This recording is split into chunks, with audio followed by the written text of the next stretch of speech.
Bem-vindos à nossa análise de hoje sobre a ideia da fenomenologia do Husserl. A gente vai desvendar isso aqui como uma verdadeira história de detetive, investigando um dos maiores quebra-cabeças da filosofia. Como exatamente a nossa mente, lá no fundo do seu mundo interior, consegue capturar e entender o mundo exterior com tanto sucesso. É uma jornada rigorosa, mas absolutamente fascinante. Então, vamos mergulhar direto num paradoxo brilhante que aparece nos suplementos da obra. Pensa na nossa mente como uma câmera de segurança trancada dentro de um cofre. Essa câmera tira fotos do mundo lá fora, mas o guarda de segurança está trancado lá dentro junto com ela. O grande mistério é como a consciência, totalmente presa dentro de si mesma, consegue dar um passo para fora para verificar se as imagens que ela tem da realidade são de fato verdadeiras. Como a gente pode comparar a cópia com o original se a gente nunca tem acesso direto a esse original? Para tentar resolver esse enigma profundo, a nossa investigação vai seguir um mapa metodológico bem progressivo. A gente passa pelo enigma do conhecimento, a suspensão do mundo natural, a ilusão dos sentimentos, a ciência das essências e, finalmente, a constituição da realidade.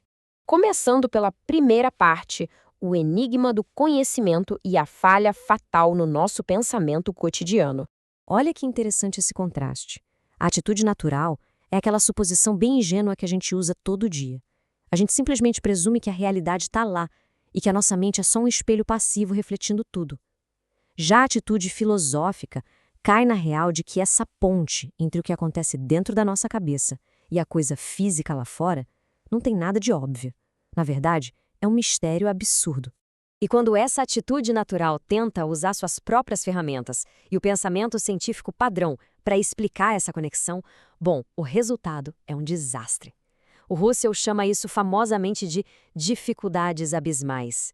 É aquela ameaça constante de cairmos num ceticismo total, onde fica impossível confiar em qualquer conhecimento verdadeiro. Isso mostra direitinho o fracasso das ciências naturais, tipo a biologia ou a psicologia, na hora de tentar resolver esse enigma. Elas acabam caindo num contrassenso total. É que nenhum advogado, que de pé no tribunal, usa a própria autoridade das leis daquele tribunal para argumentar que o tribunal não tem autoridade nenhuma. A ciência usa a lógica absoluta para tentar provar que a lógica é só um truque biológico relativo. Percebe a ironia? É uma contradição que se destrói sozinha. O que nos leva à segunda parte. Suspendendo o mundo natural em busca de um método radical. Como as ferramentas normais falharam miseravelmente, o ponto crucial para escapar dessa contradição é o que o Husserl chama de epoquê, ou redução fenomenológica. Basicamente, é o método de colocar deliberadamente um índice zero no mundo exterior.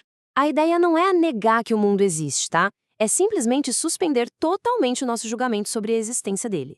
O mundo lá fora fica, por assim dizer, fora da jogada. A gente pode ver como isso funciona através de 3 passos bem intuitivos lá do método cartesiano. É como ir descascando uma cebola, tirando as camadas de suposições. Primeiro, a gente suspende a crença no mundo físico. Depois, a gente suspende até mesmo o eu empírico, a nossa identidade psicológica e o tempo objetivo. E o que sobra no final? A única certeza absoluta. O puro ato da própria consciência, a cogitatio. Porque pensa bem, mesmo se tudo for uma ilusão gigante, o fato de que essa ilusão está sendo percebida e experimentada é absolutamente incontestável. Imagina um diretor de cinema assistindo aquelas gravações brutas de um filme. O diretor não fica questionando se a história na tela aconteceu de verdade. A realidade da trama é colocada entre parênteses. O foco ali é analisar inteiramente como aquele fenômeno puro funciona na tela. Como a luz incide, o ângulo da câmera, a estrutura da atuação. A fenomenologia faz exatamente a mesma coisa, só que com os nossos pensamentos e percepções puros. E assim chegamos à terceira parte, a ilusão dos sentimentos e como definir a verdadeira evidência. Agora que a gente ancorou em segurança nessa nova costa da fenomenologia, precisamos definir o que é evidência de verdade.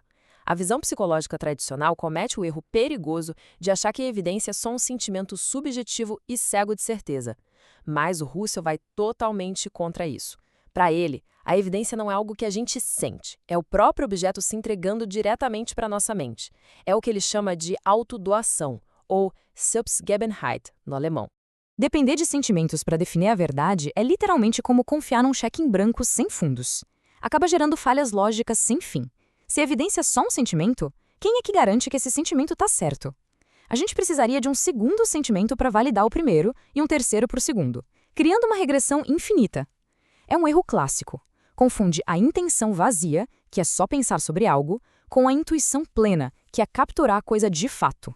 Para usar uma antimetáfora bem clara, a verdadeira evidência não é um carimbo subjetivo de aprovação no cérebro.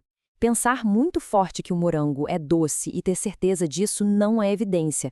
A verdadeira evidência é a degustação direta e intuitiva da realidade. É ter o sabor do morango ali, presente na própria consciência. Vamos para a quarta parte, a ciência das essências, ou como escapar do rio dos fenômenos. O próximo grande desafio é como construir uma ciência universal em cima dessa evidência direta, sem nos afogarmos num rio caótico de pensamentos passageiros. A solução fenomenológica exige uma mudança de foco monumental. A gente para de analisar fatos singulares e temporários, como a imagem rápida de um triângulo que passa pela cabeça, e passa a focar em capturar essências universais e imutáveis. Essa virada de chave fantástica é conhecida como Wesensschau, a intuição das essências. É quando a mente não está mais só tentando adivinhar ou deduzir conceitos universais abstratos, tipo a ideia de vermelhidão. Ela vai lá e intui essa natureza essencial de forma direta e absoluta. A analogia da pessoa com surdez de nascimento é perfeita para entender isso. Uma pessoa que nasceu surda pode estudar a física do som e ter todos os fatos científicos sobre a música. Ela sabe que a música existe e como ela opera no papel. Mas todo esse acúmulo de dados não serve de nada para explicar de verdade como a harmonia soa. Conhecer dados factuais não basta se não houver a intuição direta de como a coisa se apresenta para a consciência. E isso nos traz ao grande clímax na nossa quinta e última parte, constituindo a realidade e a mente dinâmica. Aqui a gente destrói de vez aquela suposição ingênua do começo. A mente, nunca, jamais, é um recipiente passivo, uma caixa ou um saco vazio apenas guardando informações pré-fabricadas. A consciência é muito mais como um projetor, super dinâmico, que trabalha ativamente na construção e na formatação da realidade que a gente percebe.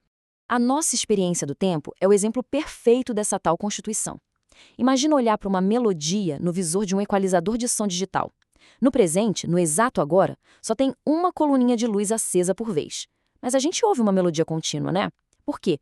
Porque a mente costura ativamente tudo isso. Ela segura o passado recente que está sumindo, num processo chamado retenção, e já antecipa o futuro, na protenção.